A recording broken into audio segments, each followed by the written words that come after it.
far into the future would you go if you could go into the future, but you only get one shot at it? All right, we're going to have to introduce the people to what the fuck we're talking about before we go much further. Ladies and gentlemen, boys and girls, thank you for tuning into another episode of the Catch the Sky podcast. This is your host, Sweet T. With me is Saif. Good evening, people of the world. What, you had more? You had more that you wanted to say? We're going to go forward. We're going to go backwards. We're all over the place tonight. It's time traveling. Do you believe in time travel? What's your take on it? We'd love to hear it. Catch up on all our social media. Instagram, maybe we'll do a post on there and you'll leave some comments. We hope so. Yeah. Right? Facebook, Spotify, we're available wherever by searching for the Catch the Sky podcast. This week we are hitting on time travel. You can, it's been established that you can travel into the future. It's been proven. So I just want to start the entire episode off by saying that part has been proven. Is this Einstein guy? Yeah, relativity, all that fun stuff. You see examples of it in Interstellar, movies like that. I didn't like Interstellar. I heard. Not Christopher Nolan's best work. What about it did you not like? We're looking at Christopher Nolan films just as a whole. Which one's, for me, Memento? That's the one I haven't seen. And that's the one. That's the one I should see. That's the one that started it all, right? Yeah. That to me. I heard that Memento is kind of what inspired him to do Tenet. Okay. Yeah. And Tenet is a mind fuck. Tenet, you think time travel's hard to get your mind around? Yeah. I struggle with Tenet. It's about entropy. Oh. Yeah, it's a little much. But for the sake of our audience and this is where we go, T. We don't get off the train. Tenet. Oh, I don't want to even try to discuss Tenet because I can't. I'm fucking. So he does this to us, Mr. Nolan. He does. He does have a way with Inception. So, Mr. Nolan, if you're listening, thank you. Because you're actually a big source of inspiration for this. T's movie, you love Interstellar. Yes. You always encourage. Why do you love Interstellar? Because I feel like this concept, this is why you love talking about this. Well, Interstellar, for me, the reason that it moves the needle so much is because it is such a grandiose sci-fi epic while also being such an intimate, connected. The dog's just rifling through a bag. Somebody's duffel bag is getting. It's one of the beagles. Which Sadie. This is Sadie. So Sadie is a good drug dog at this point, I think. I don't know what's in that bag. Right. Yeah. Is that Jack Torso's bag? She's just eating all the drugs. Yeah. She just stumbled out of the Love Shack high tonight. That's right. We are at the Love Shack recording on the last Saturday of April 26th. Yeah. We're about to head into May. We're about to go on some trips. Yep. Our bags are getting packed. They are. Oh, man. Yeah, we're going to be traveling. Yep. We are going to be time traveling. Yeah, we are. Yeah. At least for tonight. Is it possible for me to time travel? Oh, wait. Sorry. You were talking about your love for Interstellar. Well, they show an example of how it is theoretically possible in Interstellar. So this is another reason why Interstellar is one of the Did you best. Want to be an astronaut or something? Or is this... At a young age, yeah, that probably would have been a dream come true. Okay. But no, with Interstellar, not only is it such a great sci-fi epic, but a lot of the things that are in that movie are scientifically accurate. He's playing with reality, Christopher Nolan. Yes. He takes some liberties, such as Sure. the Tesseract at the end. That part is a creative difference from probably anything in reality. Sure. It's creative artistic choice. visualization. Yeah, exactly. Artistic, yeah.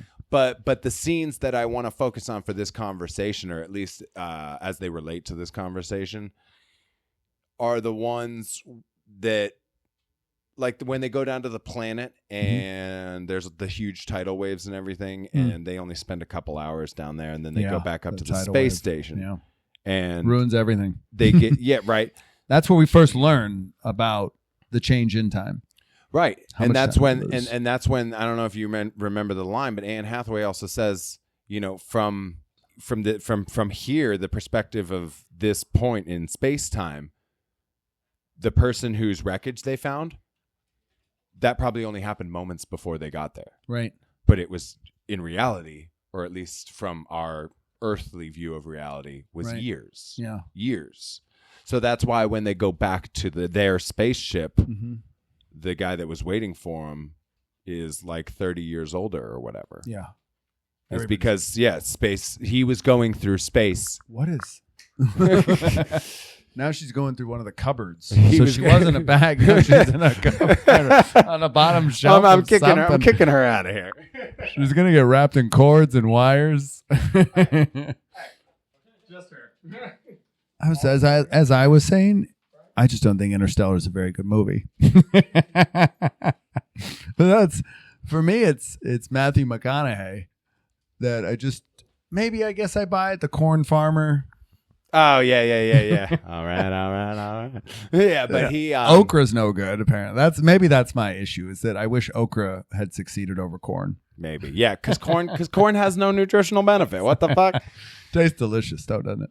Oh, God. But that's the idea. But that has been proven on this planet. Yes. The film is, again, liberties, but it's a visual guide for us as an audience to understand the concept. Yes. Yeah. So we have conducted experiments similarly here on Earth, where we had an atomic clock on the surface. We put one up in a plane and flew the plane around the planet like as fast as it could, right?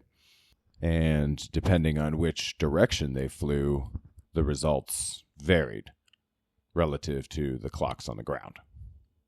The point being is the faster you move through space-time, the farther ahead you can go. I want to so the faster you're going, the faster through here time, on Earth time you can go. Well, anywhere. Okay, but I think time does anywhere. This is my understanding. Time does move a little differently in space, depending on gravity. Yeah. Right. Yes. So gravity affects space-time and stretches, and that's why there can be differences in how time appears to different people. So that's why in Interstellar they get back and like his daughter is 30 years older, right? That's a really notable. I've seen other really crappy science fiction that my father used to watch. So I would, just sit down and be like, what are we doing? Still on my list. It's still on my list. But the way it was represented then, I think H.G. Wells, The Time Machine specifically, was how I was introduced to this concept. I read that one. Yeah. Yes. Yeah. And the Warlocks, they live down. I remember having this conversation with you. The Warlocks, they lived underground and weren't allowed out. But that's how far they had traveled into the future to almost see the wreckage of the world at that point. And we reverted back to primitive creatures. But right, because the people on the surface were like, but the theory to travel, we needed a device, and in this case, that's my thing is like, how can we move this fast? Yeah, so and I think that's the part. Super shoes, or like, what could we? And it's fine. It's generating enough energy. This is probably why we're going for those rare earths materials in Ukraine, and as long as we get a deal on those, maybe that is the key to our future to time travel, and that's why we're mining and pillaging these places for the rare earths. I'm thinking about it because I want to, from a research and development point of view, we are moving forward, and this is the direction we are leaning to. And this is Einstein. We've kind of known this, and we've been trying to figure out how to go faster ever since. Right. And then there's a totally separate camp, I guess, that believes time isn't linear and that it all exists simultaneously. And so that is in Interstellar represented by the Tesseract at the end. So it's all focused on his daughter's room, right? But every moment in time from her of that room existing, he can go forwards, he can go backwards, he can go up, he can go to wherever he wants. Anne Hathaway describes it in the film as like maybe going forward in time is like climbing a mountain to them, and going backwards is going down into a valley, right? Like they can actually see it. It's like the 4-dimensional cube, you know what I mean? How you've seen those representations, but we don't have 4 dimensions. So how can we perceive a 4-dimensional cube? So similarly for them, they can perceive it just in a different way. And if that's true, then how do you, I think maybe this is more the quantum conversation that I don't fully understand, but how do you tap into that? See, right? Like right now, if you wanted to go in. Yeah, like how do you, if time does exist simultaneously, how do you access the network to go back and forth, so to speak? Is there a way? Or do you need a machine like H.G. Wells or Doc Brown had to rip into space-time? Yeah.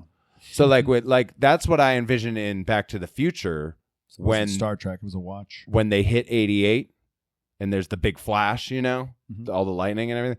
Like to me, I'm envisioning that's just like ripping through space-time. You know, that's like them ripping a hole in space-time, like maybe, wormhole. Yeah, essentially, yeah. But taking them to a different point in time, not necessarily a different place. Yeah. Because again, in this conversation, time is something that you can go through like that. Do you feel like you're ahead with time, or do you? We had this conversation last week where you're trying to save time while you're driving, giving yourself almost like the most leisurely drive. Sometimes, yeah. Trying to just use time effectively. Sometimes it does feel like we are moving a little faster than other people. And I think this relates to our conversation from last week, because we do kind of see people making decisions or choices and we look at them and we're like, why didn't you just do that? You would have done that. And I do that too. I look at people's movements and I'm questioning their ability to make good decisions. Yeah.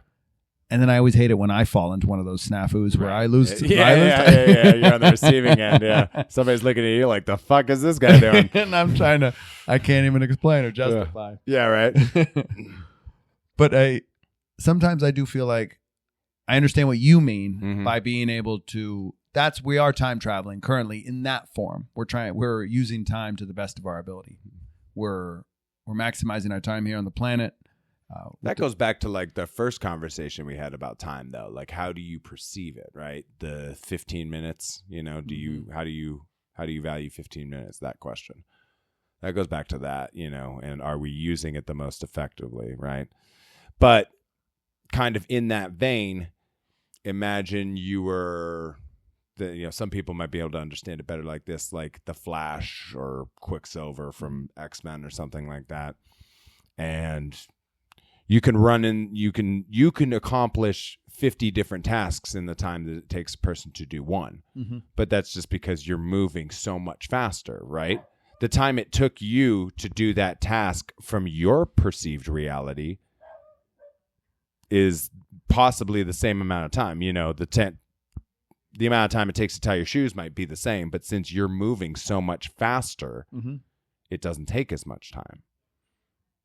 Yeah, so space-time is like a complicated thing for some people to wrap their head around. Well, it requires math. You're a math guy. Well, I mean, when you're talking about the big formulas. I'm not a math guy. Yeah. So there is, like, I think I'm there for the visual component because I've seen a lot of the same science fiction that you have. And yeah. So I get it in that regard. Can I explain the math of it? No. No, me neither. Yeah, no. I mean, there's... This is for somebody named Sanjay down at NASA. Wow, what a fucking skank. Now she's barking at us? Yeah. What a bitch. But I'm looking at the quantum mechanical considerations. Like when you're incorporating quantum mechanics into theories of time travel, it adds further complexity with ideas like density matrices and path integrals being explored to understand probabilities and closed time-like curves. I just found that online. So that goes into the idea of like, you understand kind of what's going on with the quantum space, right? Like quantum mechanics is weird because things can be perceived in two different states simultaneously, right? Mm-hmm. So then that starts to lend credence to the idea of possibly being, if you can exist two different ways or in two different forms simultaneously, why can't you exist in two different spaces or two different times simultaneously? Right. You know, and are we, but we may not know it. Well, I think that's, I'm not experiencing it. I think that's the idea of, this touches more on the idea of where all time is existing at the same time. We just only experience it linearly. Mm-hmm. You know what I mean? Have you had those? But there's people that, not people, but there could be beings out there that could just rewind like the time around them or their individual experience backwards as easily as we rewind a movie. Have you ever personally experienced anything like this where you felt like you were getting a message from the future or the past or maybe through a dream?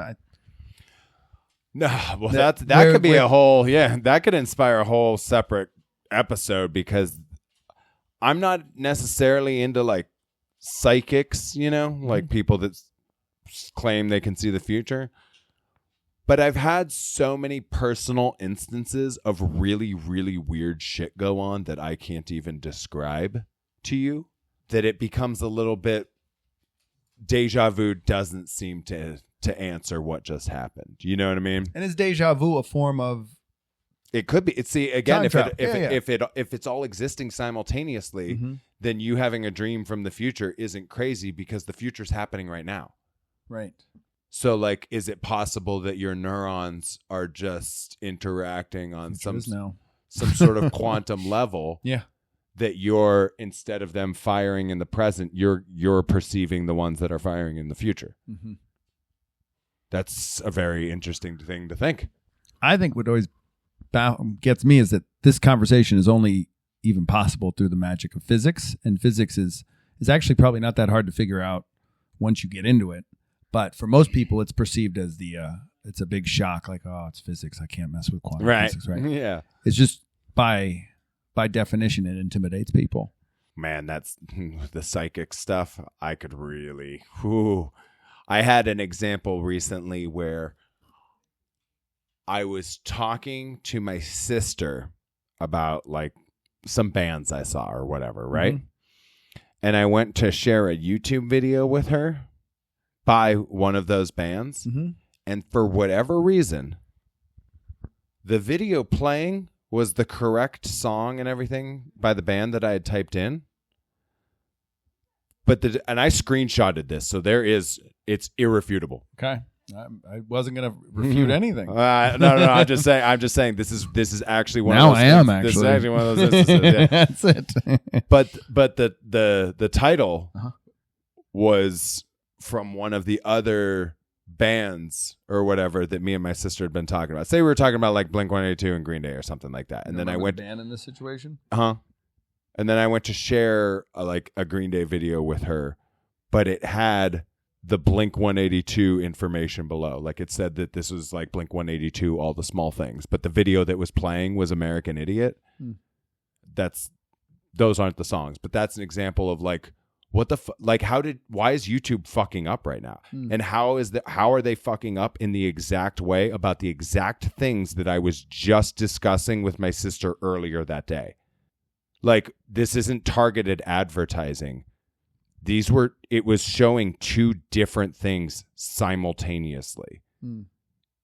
Like, it was showing, and it wasn't like, oh, I clicked on some just spam third-party video posted by some no-namer. No, like, everything was correct about it except the information below, which was related to something else I was talking about with my sister. So how did that happen? And then I wonder, like, this ties into what you were exactly just talking about. Was our earlier conversation between my sister and I somehow inspired by this really just weird event that happened in the future that I was somehow tapping into quantumly? Oh. You know what I'm saying? Like, did my mind somehow perceive that was going to happen? And so we had a conversation about it now. And then when it did happen, it only seemed weird because we had already talked about it. Right. Or is this all just happening simultaneously? And this happened today at the jazz festival. I felt like we connected with some people on different levels, and it felt like I talked to a gentleman who said he had a tree collapse on him and it caused him to lose his lung even, and he was smoking a cigarette too, and I bummed a cigarette off of him and I found out he didn't have a lung. But I was just having a conversation with a friend of mine I walk in the neighborhood with, and she said she was concerned or worried about tree branches falling on her. So that's it's right. very, very similar. Yeah. That's how often is it coincidence? And that was all in the same day within a 12-hour. See, and then it's interesting because when things happen so closely to each other that are so unrelated. And is that my future self telling me to be careful? Watch out for fucking skinny palm trees. Or just tree branches in general. Right. Oh, God, you heard it here first on the Catch the Sky podcast, right? And if that's the case, is that our ability to time travel then? Right. In our mind. Yeah. No, you're exactly right. And I'm so happy that like we're going down this tangent because this isn't exactly what I was thinking of. But like this is a super interesting thought to have if it does all exist simultaneously. If it exists simultaneously. Right. That's in that camp, right? Yes. And then there's the other camp that it's all linear, like Back to the Future, and he literally draws the line on the chalkboard in the one scene, and there's the alternate 1985s. And you can veer off into this tangent. Did I tell you they're coming to the Phoenix Symphony? They're going to do Back to the Future symphony music. Probably the music from the film. So if it's anything like I've seen, you want to go? Is that what you want to do that? If that's one of your things, for sure. Okay. For sure. Because what they do is they show the movie, but they remove the soundtrack from the movie. So that they won't do. Yes, that's what they do. And then the symphony plays the soundtracks. Like all the Back to the Future things, like music that's iconic. Yeah? They certain scenes, not the whole movie. Well, the whole movie doesn't have music behind every scene. Right. Yeah, but any scene where there is music, I see what you mean. They play it, yeah. Okay. So I saw Star Wars like this, which was awesome. So like they played the opening theme and they played like into the Darth Vader confronting Leia and everything. And there is like a decent amount of music, and who knows, they might put in a little bit extra in some parts, but I didn't feel like they were doing anything extra. No. You're speaking like you've seen this before. Well, I saw it with Star Wars, yeah. Where at? Erie. Oh, no shit. The Erie Philharmonic. Yeah, they did Star Wars, they did Harry Potter. Yeah, and it's fun. Like it's a great way to get people that aren't necessarily symphony snobs out, I don't know why it has to become that. It's just music, isn't it? No, well, yeah, but when you say it's that judgment thing again, isn't it? Well, we judge musicians. No, I think people, when they think of the symphony, we worship rock stars too. They think of like Beethoven. They think of these 3-hour-long compositions with no vocals, and it's hard for a lot of, at least Americans, to relate to that type of music because we have our pop music, we have our 4 chords and our repeated chorus and our 2 verses, and boom, there's a song. So when you have to sit down and listen for 3 or 4 hours and nobody says a word or sings anything and you're just into that makes people uncomfortable. Yeah. That goes back to our conversation last week of people like you have to face yourself. You have to sit down and listen to music. The dog was getting in your bag. We determined that she ate all the drugs.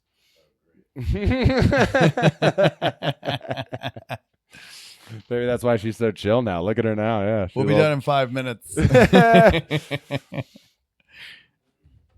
But yeah. So as far as the music goes, I've seen something similar to that, and it's fun because it gets people out, and you're just going to see a movie at that point, but with live music. It's great. I think Back to the Future, and they've got a score. I have. As far as there's the terrorist stereotype with the Iranians in the very beginning that was like playing off of the Iron Sheik in wrestling. They're Libyans. The Libyans. Were they Libyans? Yeah. Oh, man. Okay. Muammar Gaddafi. Okay. All right. Lockerbie. All right. Yep. Wait. What do you mean, who found you? Doc, who found you? Who do you think? The Libyans! They got a fucking rocket launcher and a VW bus.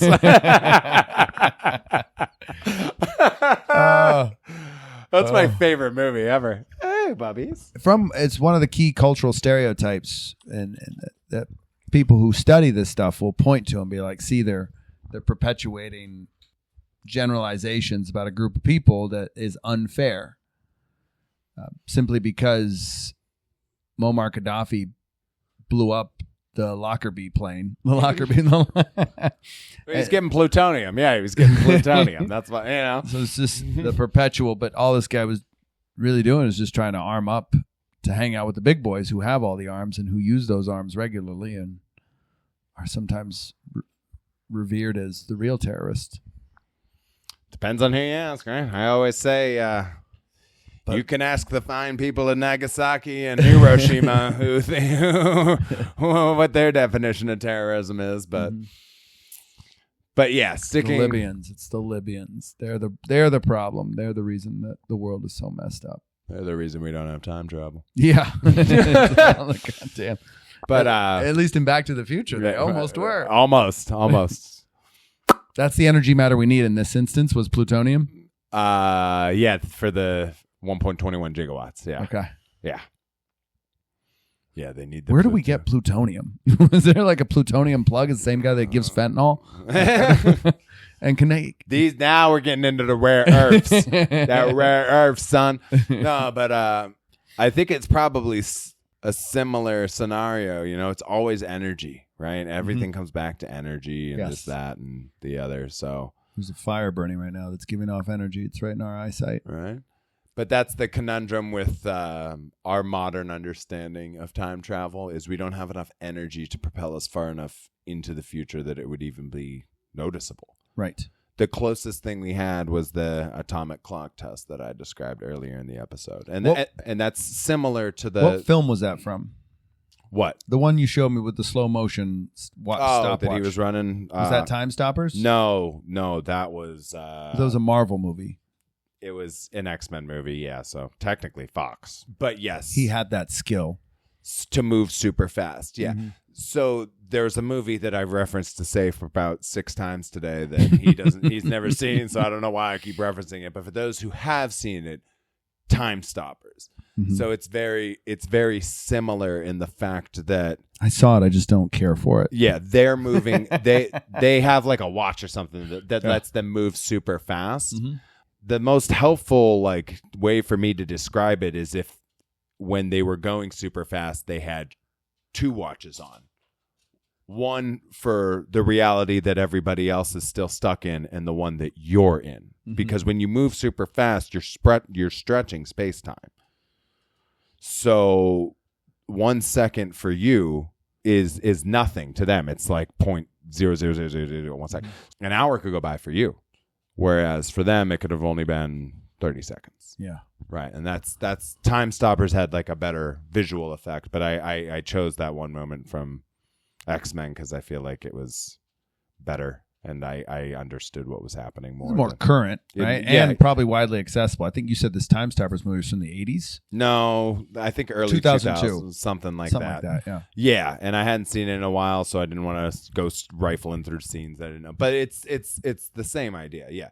A more recent example that's probably easier to understand is Inception. Just what you see in Inception when they go into different dream levels. And maybe that ties into what we were talking about with dreams earlier.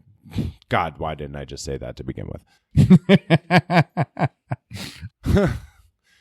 So I guess that means that the clock in the experiment that we described, the clock that was on Earth, would be slightly behind, right? And the plane's only the fastest object I've ever been on. Right, but we also have these rockets, and then you think about like Voyager and like some of these satellites. Do you know that they're planning a fucking experiment, or like they're trying to send a satellite to catch up with Oumuamua? It's possible. It is, and they have proven that it is possible. But that just blows my mind. Something moving like 28 kilometers per second or something like that. We're just at the infancy of all this research, too. I'd love to fast forward and figure out where all this goes. I'd love to just jump ahead probably 100 years. If I could just jump ahead, my ideal, I asked you this question when we started, if you could jump ahead. Yeah, this is the fun part of the conversation. I would want to go just 100 years further just to see what happened. And this is if you only get one shot? If I get one shot, because I know at this juncture, I'm 45 years old. If we're going by average life expectancy, 78 in the United States currently. Granted, I have really good genes, so I'm probably going to easily go into my 80s. And if I really take care of myself, plus with GLP-1s, other amazing things that we're doing in the world currently, maybe the reduction of inflammation fully, Alzheimer's, like it could be 90s. So at most, though, I kind of expect 50 more good years. But I would just want to jump ahead an extra 50, which I know I wouldn't get. So 100 exactly. That's why I chose the 100 number. Yeah. And just to see what happens. That's it. If you could only go forward, or oh my God, we could ask so many what ifs right now. If you could only go forward or backward, and you could only do it once, which way would you go? Oh, it says, and so the right answer is, well, I've already done the past, and I should be happy with the current results and not regret anything other than people would have probably invested in different currencies, different stock, different investments, right? There's always that part, but we're not going to kill Hitler or anything. Yeah. It's like we live with that decision, but that's ideal to go back in. What could you glean from the future, though? Yeah, see, I just want to know what happens. I want to know who's correct, right? And yeah, I'd probably come back to just be like, see, you shouldn't have voted for that guy. Right. But then what if you coming back fucked it all up? You're like, no, I don't want it to go like that. So that's my favorite episode with The Simpsons, and Homer's trying to just not mess anything up. And everywhere he goes, he's trying so desperately to not mess up. Oh, did he do a time travel episode? And he ends up just sitting on a lizard, and he like squishes the damn bug and whatever it was. And it's just hilarious because it's Homer. Yeah, but that would be like an example, like the butterfly effect, right? Mm-hmm. So that's a time travel movie as well. Yeah. Another one I'm not fond of. It's not my genre per se. I'm more. Is there like a comedy about time travel, like Hot Tub Time Machine? Yeah, something like that. Yeah. That's probably gonna be more my speed, right? Yeah. Yeah, I didn't even think of the butterfly effect when we were doing this, our prep for this. But yeah, that's an example. What was your prep for this? I watched Interstellar and a South Park episode. I told you to watch the interviews with the South Park guys. That would have been a great fucking prep for this. Dude, this is not a South Park podcast. I forget. At least not. It was one of my ideas for the podcast. So if the podcast ever had to take on a theme, I think it's using South Park episodes to talk about specific issues based again on the perspective of how South Park wrote about it. Right. But then we'd have to just rebrand as like a South Park. I still think Catch the Sky is podcast. is all encompassing. I think the name alone is it kind of represents some of the time travel stuff we're talking about. We're just trying to catch what we can of the sky and what of the world, of the time. Maximizing our value here. It's a great name, and for anybody that's listening, I totally lifted it from one of our old bands. Mm-hmm. Like I remember T's in a band. I remember when my buddy told me the name that he had picked for us, and I was like, why? It's so fucking stupid. Mm-hmm. And then we disbanded, and like years later, we discussed this on the demo episode. Nobody's listening to the demo episode. I'm not always listening to the demo episode. I just know for two people that have never recorded a podcast before. Yeah. That episode is insanely deep and informative. Oh, it could have been better though. Oh, it could have been. Yeah, of course. Yeah. Like looking back on it, but the fact that was our first try, our very first attempt was that, and the fact that we're still able to reference it in episode 151 goes to say something about what we were covering in that episode. It was in Erie, Pennsylvania. I was working through my master's program on rhetoric, propaganda, public relations. Yeah. And I stopped over. You picked me up from the airport. We went to an Indians game. Was that the same excursion? We went to a Browns game. Yeah, we went to an Indians game and a Browns game in the same evening. The right? same day, yeah. From the airport. And then you took me from Cleveland. No, you took me from there to a strip club. Then, yes. And you had then- never been to a strip club. I hadn't. Yeah. This is such a... Okay. Then... Then we came home. Then we got to Erie, and I was staying with you, and I wasn't staying with Cuzzy. I know. Yeah, you were staying with me even though you were visiting somebody else. Yes. Which is ironic because the last time I had come to see you, I did not have a place to stay. Not at your house, at least. Your cousin was predetermined. It's like he went to the future Yeah, right. and was like, I'm going to put these two guys together in a room. Whether they constantly. like it or not. Yes. Whether they... And it's just... And you were like, hey, I got equipment, and we're in this side room, and you had a chessboard in there. Mm-hmm. And... I had just bought this stuff. Yeah, a bunch of ducks. There was like some, and we backed up to a window to your neighbor's. Yep. Which is what my back was to. Yep. And you fed me Yingling. Yep. We probably smoked. Probably. Yeah. And I took a whole bunch of Yingling home with me, and I showed it to the boys, and they were like, it was like crack cocaine, man. They were hooked. And you started bringing cases of that Yingling stuff, and then it became a tradition. And it's finally worn itself out. I think at this point we've realized that Yingling, while a unique beer, is not the best tasting beer, nor it also gives you a hell of a hangover. And, maybe it's good every now and then, but for the most part, we could probably that Olay stuff that we were drinking at the Jazz Festival. They had a chili mango flavor, a margarita flavor. And you didn't care for grapefruits. You were not a fan of the Paloma. I fucking hate grapefruit. You never had grapefruits from my old tree, did you? I've had enough grapefruit in my life to establish that I don't like grapefruit. Yeah, you haven't had good grapefruit yet. No, it's not that sour. It's Good fresh grapefruit from a tree, not from the mass production system.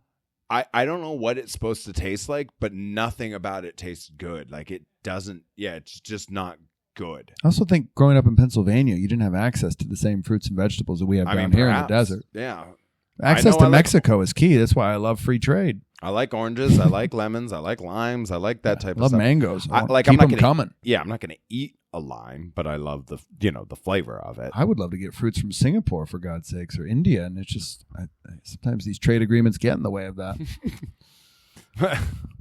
So yes, that's how we started with the demo episode, and yeah, we've been Here we are. Yeah, we keep doing. We had like the Office theme briefly, like we were reviewing The Office. Yeah. Each season, we were just experimenting. Well, and this is part Just of a couple young kids trying to fuck. Trying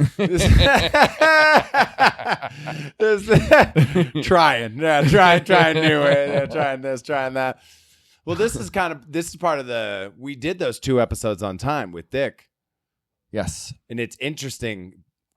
Yeah. R.I.P. Dick Francisco. No. But looking back on it, if you can go to the future, do you think Dick Francisco will come back and do an episode of the Catch the Sky podcast? 100%. Do you think so? Yeah. When, I don't know, but it will happen at some point. My guess is she doesn't have time for that. No, I think there's a time and a place. It's just not right now. Not on her agenda right now. But we did discuss time on 2 separate occasions with her already, right? Yeah, but I probably didn't get to say much because usually that's what happens when Dick's in the room. How people view time, like how on a personal level, how they cherish time. How we utilize our time, what value we have in it. That one was time is money, right? Mm-hmm. And then the other one was more how people measure time. Like, so that's our seconds, minutes, hours, calendars, years, all that fun shit. Mm-hmm. So this is, another chapter in that story. Right. And I really think, I think there's a ton of fun to be had, like around the hypothetical situations, because obviously we're not particle physicists here or anything like that. So we're not going to be able to get into the nitty gritty. Maybe we could sign up for the experimentation process. Like if they want to test out some objects on us. But I mean, we're all being experimented on anyway. Why How not do it for something you love? Which way would you go if you could not come back? Like Past. And then I would go backwards. See, Yeah. see, isn't it interesting how that changes the? But would I keep all the knowledge? That's the part that it's like, okay, if you go back, you're going back in that form as you were then, not even knowing that you're from the future, right? Gotcha. But this is again, yeah. So wait, so are you thinking like you wouldn't just travel back Dog in my lap. as yourself today, like, and just go back into the past and see like your smaller self or a time before that or whatever? I'd love to. If there was 2001 Space Odyssey, the book, there's that effort is made where someone comes from the future and kind of drops things off and says, hey, this is a flashlight. Hey, this is, you're going to need this at some point. This is going to be invented, and gives the right. See, so I don't even know if they hit on this in 2001, but are they necessary? In the book they did. They are from the future? Yes. Okay, so let me make sure, because I don't think Kubrick obviously doesn't write 2001 Space Odyssey, but that book was done side by side with the author that inspired the movie. So they wrote a book for it. They wrote it like together, if I recall correctly. So the author, yes, Arthur C. Clarke. Yes, 1968. Book was developed concurrently with Stanley Kubrick's iconic film. Yeah. Yes. Yeah, that's what I said. Collaborated. Oh, she doesn't know what she's doing. That's fine. Get out of here, you dumb dog.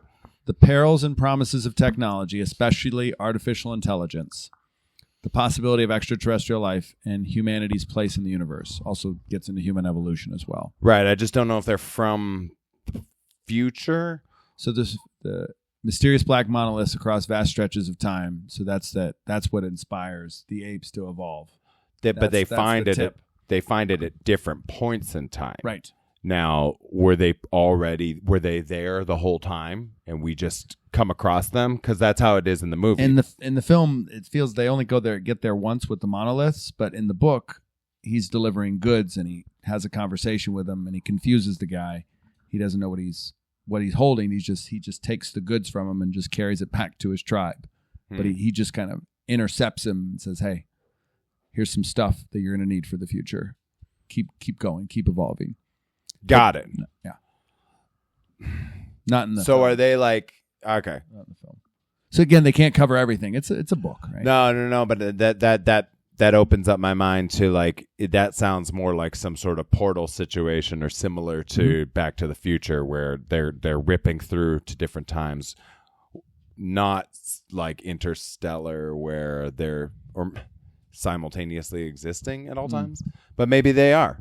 Maybe they are. Maybe they are just able to pop back into the past and be like, "Hey, you're gonna need this shit," and then go back to whatever their form of present is. Yes, and that's how I've kind of constructed it. So the way I think everything you were describing today, I was calling and following along, but I wasn't there in that mindset because my mindset is from Arthur C. Clarke's version, and so my construction of this reality.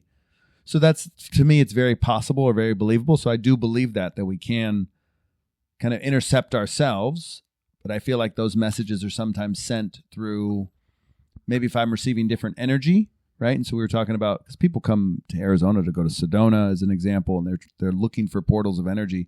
And maybe there are places on the planet where we can receive enough energy to speed our movements up or take ourselves to where we need to do mentally. Maybe there's that. And that's where the energy matter that we need, not the plutonium in this instance, actually comes from. Right. And we are receiving it because the earth does have energy. And maybe to some people's point, maybe we are denying our ability to feel that energy from all the electrical outlets we have and the cell phones plugged nearby us, and it's draining our ability. I'm just having this like mind fuck of a thought right now. Do it. About how in Back to the Future, like we've been talking about Back to the Future being the linear example. Okay. But in Back to the Future and its sequels, we see multiple instances of two people existing in the same time. Like when Marty first goes back to try to save Doc or whatever, he goes back a few minutes early and he sees Marty Traub. And he sees himself in the parking lot, and then he sees the car chase with the Libyans, and then he sees himself disappear. Yeah. So I'm like, Oh God, there's the grandfather paradox, the bootstrap paradox, all these stupid paradoxes and everything. And I guess this is why people are so interested by time travel. But like, it's interesting to me now because we think of that as the linear example, but is it also an example of all the time existing simultaneously? Like, because Marty could go back and talk to himself. So what's the difference, or is there one? I've been dividing it into two camps this whole time, or maybe it is just the one that I just wanted him to bang his mom. time exists. Oh, Jesus. That all time exists simultaneously? Because I guess, think about it like this. If it didn't all exist at the same time, and the past is past and it's done and over with, how would you be able to go back to it? If that moment is over, then how can you like rewind the universe? How could you do that unless it is all? It's another what if. This is the part So many unanswered questions. We're not physicists. No, we're not. But we stayed at a Holiday Inn last night. Hey-o! Those are some great commercials. What was our small business of the week? Sly. Yeah. Sly drinks, right? Sly drinks. Yeah. SLY, like Sly Stallone. Yeah, they think there's only really one way to spell Sly. They're all natural-ish energy drinks. From the Valley. From the Valley. Shout out to Tom. Tom, we met him at the Jazz Festival. We told him about the podcast. We said we'd give him a shout out. He said his drinks are available in local grocery stores. I don't know what half the ingredients are, but I could probably look them all up on my phone and learn what they are. But it's reverse osmosis water is what the start is. Gotcha. Yeah, non-alcoholic. He says he works with ASU players. He also says he's an optometrist. Did he say that? Yeah, you weren't listening. I didn't hear that. Yeah, local optometrist. So, shout out to Tom, Sly Beverages. They're this week's unofficial sponsor. Whether you like it or not. Whether you like it or not, Tom. I wanted to get Tom's take on time traveling, and as I recall, you just told yours. Yeah, I don't know how many people have.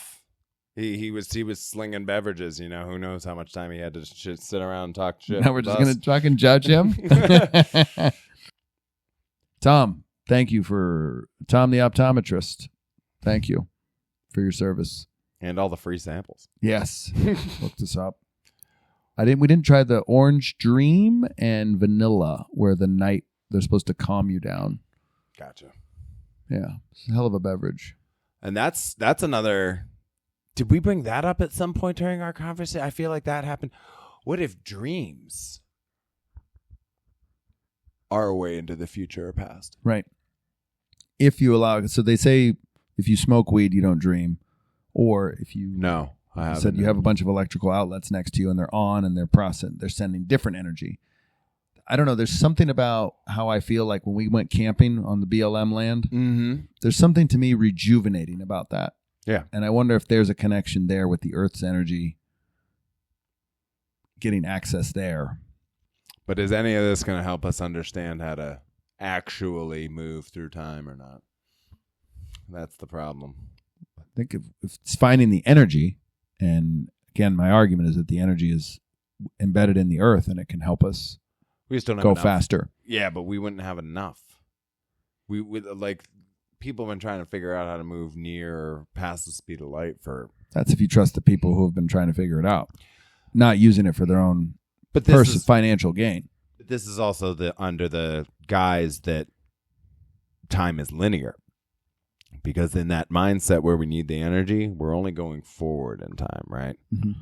So what about the situation where time exists simultaneously? Do we need any energy? I'm sure we need some but how do we do that? How do we traverse the dimension then? Anne Hathaway, again, in Interstellar, describes it as walking up a mountain or down into a valley.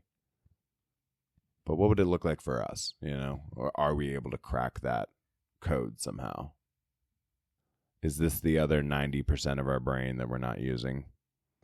We're only using 10 to pick out our clothes, think about our jobs, careers, families, ponder all these big philosophical questions. But if we were able to tap into the rest of it, would we be able to telepathically think and travel through time using our minds like Ashton Kutcher does in The Butterfly Effect? Oh. Still can't believe he got Demi Moore. Because that's basically what he does is in The Butterfly Effect, it's like his mind traveling, right? Because he travels back into his childhood body. So is there a way that we could do that? Or is it just a fucking movie?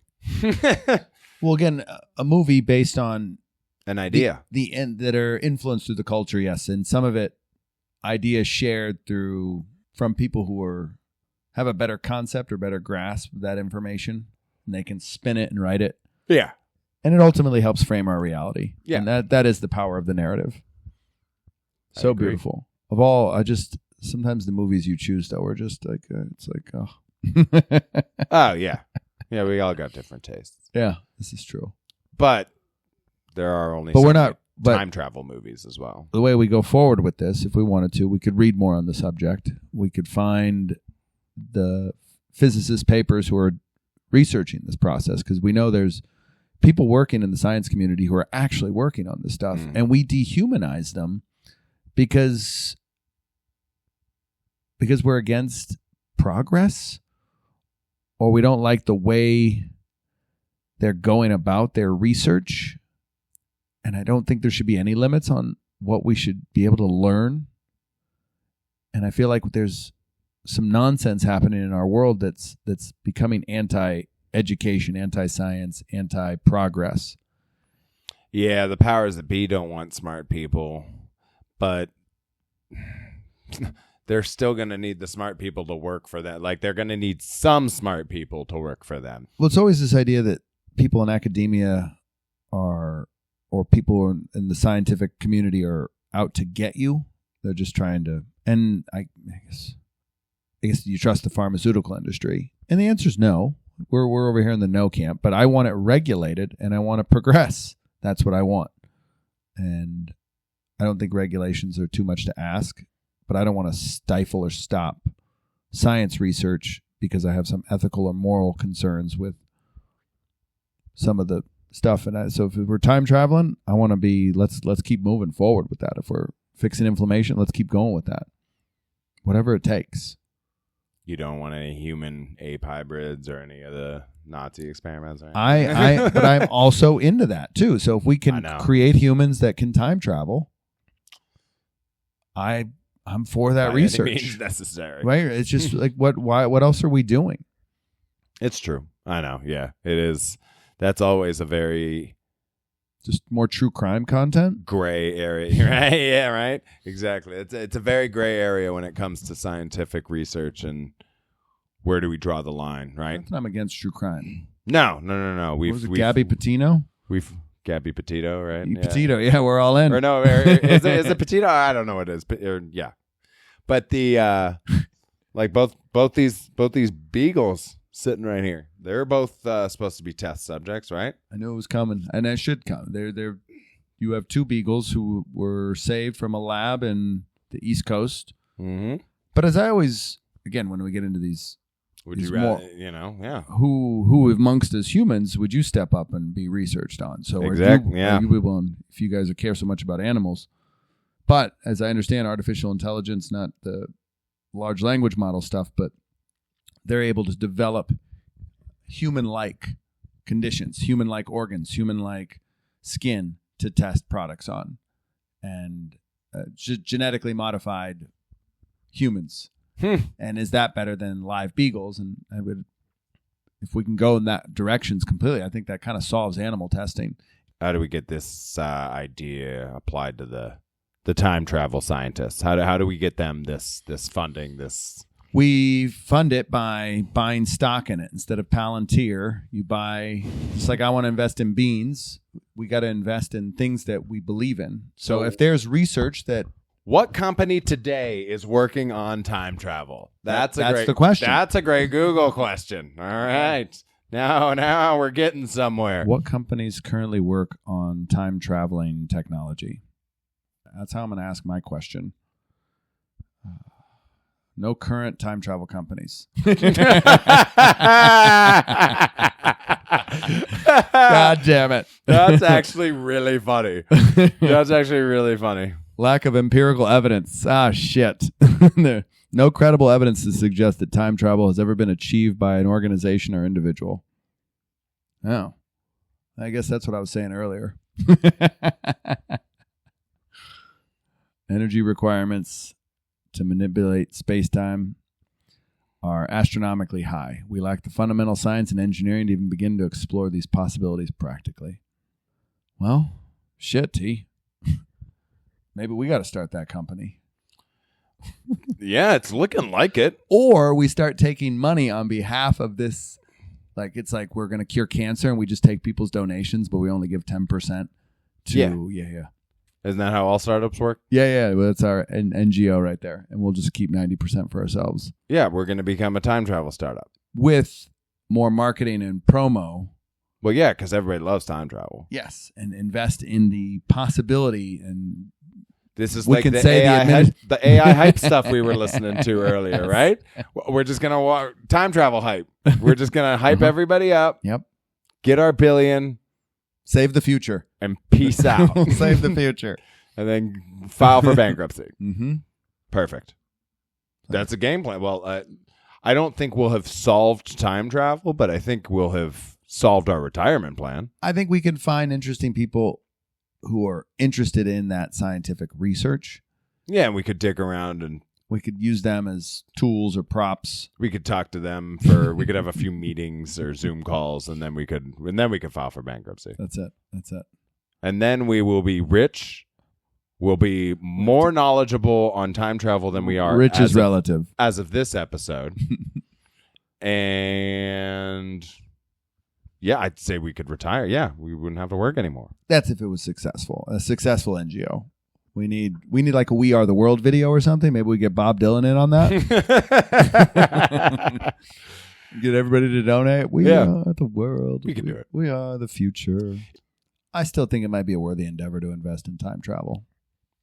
And I bet there's something going on. We're not in the right circles yet. There's got to be a conference or something in Las Vegas. There's people much smarter than us working on this already, but from what we've seen, there's nobody working on it in a very professional setting, right? There are plenty of physicists that have hypothesized and yada yada. The only official real experiment I've ever known or been able to cite is where they put the atomic clocks on the ground and up on the plane. So that was funded by somebody. It just seems like everything's stuck with Einstein based on what I'm looking at. Yeah, we haven't made much progress. It's like the toilet. What have we done in the last 100 years? We came up with something cool, and then we didn't fucking... I got to take this phone call. We didn't advance. Well, that seems like a great place to end anyway. So to all of our listeners, thank you, world. And for all those listening, thank you again for tuning in to the Catch the Sky podcast. You may find us on Instagram, Facebook, basically all the social medias, YouTube, Pandora, Audible, Amazon Music, wherever podcasts are available by searching for the Catch the Sky podcast. Be sure to like, subscribe, and please, if you found anything that we said interesting, stupid, whatever, leave a comment on any of our videos, as we'd love to hear from you. And again, I am your host, Sweet T. We appreciate having you here. And until next week, keep trying to catch the sky.